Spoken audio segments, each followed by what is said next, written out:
Hello everyone, today we are going to learn how and when to use can, could, be able to. We will be looking at the meaning of these words, the purpose of using them in sentences and also the grammatical structure. First of all, we will focus on the meaning. Can, could and be able to, these verbs generate almost the same idea. They talk about ability, being able to do something. Then how about the difference in usage? How do you choose one of them according to the situation? Let's take a look at the time first, the tense factor. Yes, as you can see, we have a timeline here and this is the point right now at the time of speaking, and before that we indicate past tense and after that we indicate future tense. I can sing. Here we are referring to my ability to sing now, at present. I can sing tomorrow. I can also use the same verb can to talk about future time. So as you can see, you can use the same verb to talk about present and future, and that is the verb can. How about the past time? When we talk about your ability in the past time, we use could. I could sing when I was a little girl. That was in the past. Now I cannot sing anymore. In the past, I could sing. Now I can sing. So in this case, we are talking about our ability in general terms. Let's have a look at able to. When it comes to able to, the verb be able to, it is quite different from the verbs can and could. This verb has three parts. One is be. Be is the be verb. This changes according to the subject of your sentence. Able to is fixed, right? And this verb phrase is generally used to talk about your ability at a given point of time. I am able to sing today. I am able to sing today because my voice is okay. I am able to sing today. Here we are not referring to a general ability. Let's take another example. I am not able to swim today because I am not feeling well today. But in general, I can swim. That is my general ability. But today I am unable to swim. Today I am not able to swim. Why? I am not feeling well.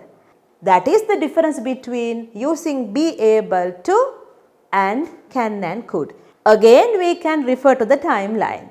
This is at the time of speaking right now, present time. We can say I am able to sing today. I am able to sing. How about yesterday? I was able to sing yesterday. I am not able to sing today.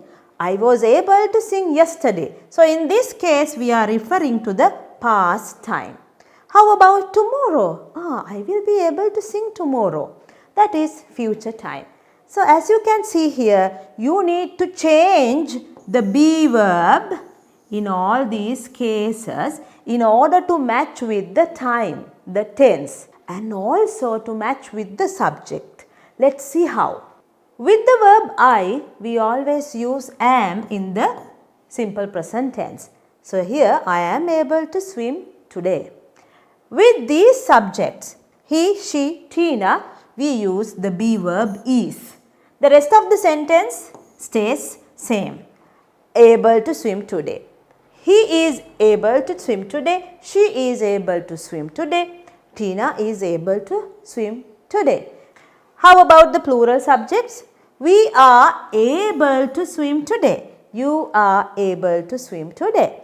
They are able to swim today. How about the negative sentences? You just have to put the word not. I am not able to. This is the point where you insert not. I am not able to swim today. He is not able to swim today. She is not able to swim today. We are not able to swim today. You are not able to swim today. They are not able to swim today. How about the questions? As you know, we just have to take the verb to the front, just like this. Am I able to swim today?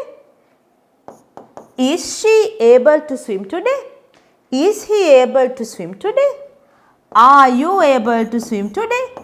Are we able to swim today? Are they able to swim today?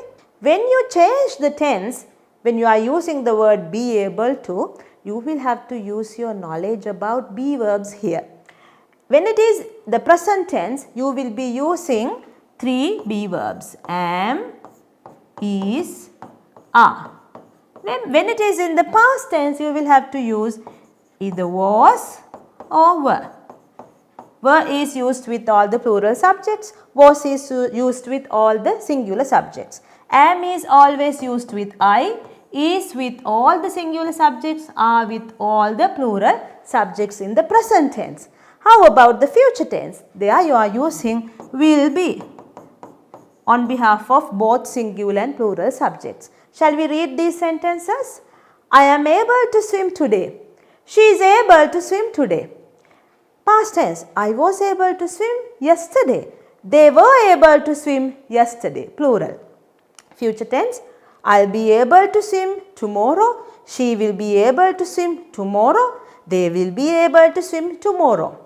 With contractions, you can also say they'll be able to swim tomorrow. Especially when you are speaking in spoken English, you can use the short forms. Now we know about the grammatical structure of the verb be able to and how to use them in sentences. Now we will be looking at the grammatical structure of can and could. We call them modal verbs. They do not change according to the subject of your sentence. Of course, they are called closed verbs in English. With I, he, she, Tina, we, you, they, with all these subjects, we will be using can and could without doing any changes. Let's see how. I can sing, he can sing, she can sing, Tina can sing, we can sing, you can sing, they can sing. When you use the verb can, we refer to our abilities in general and in the present time. And when you use the verb could, you are referring to the past time. I could sing songs when I was a little girl. We are referring to the past time. He could sing. She could sing. Tina could sing. You could sing. They could sing. And of course, there is something important to note here. The verb sing. As you can see, this is the main verb of your sentence and it talks about an action, the action of singing. And the verb always is kept in its base form. You do not change the verb form to match with the subject. I can sing. We do not say I can singing. I can sung. I can sang. That is not possible. We will be using the base form all the time. Let's take another example. I can swim. I can dance. They can play cricket. In all these examples, you can see we are using the base form of the main verb. When you create a negative sentence with the verb can and could, you will be using these forms. Cannot, you write it as a single word, cannot.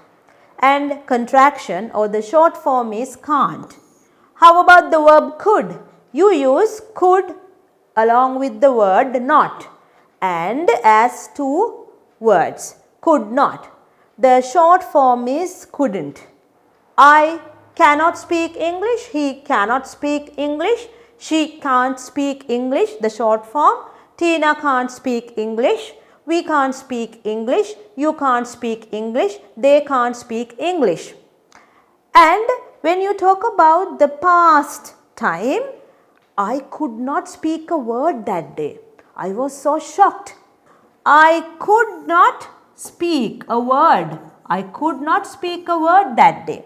I could not speak. I couldn't speak. He couldn't speak. She couldn't speak. Tina couldn't speak. We couldn't speak. You couldn't speak. They couldn't speak. when you construct questions, you need to get the modal verb to the front. Can I speak? Question mark. Can I speak a few words? Can she speak a few words? Can he speak a few words? Can Tina speak a few words? Can we speak a few words? Can they speak a few words? When you use the verb could, the modal verb, you are referring to the past time again. Or else you can take it as a polite way of asking a question. Could you speak a few words? Rather than asking or making a request with the verb can I speak a few words? You can ask the same question in a more polite way using could. Could you speak a few words? Right. As you noticed in my last example, when you use the verb can, the tone you generate is towards more casual. Your sentence is more casual. When you use the verb could, your sentence is more polite. Suppose you are talking to your boss, you can use the verb could instead of using the verb can.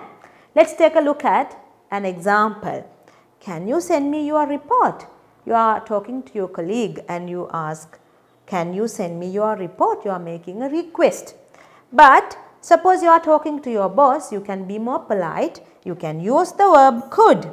Could you send me your report, please? So today you learned how and when to use the verbs can, could and be able to. You learned the purpose of using them, when and where to use them in sentences, what kinds of ideas are generated, and of course there is something very important about these three verbs, that is can and could are more limited in their structure. You are not very free to use them in sentences as you want. But when it comes to the verb be able to, it is more flexible. I am sure you might have realized it while I was talking to you about the grammatical structure. I hope you enjoyed the lesson today. If you haven't subscribed to the channel yet, subscribe and press the like button before you leave.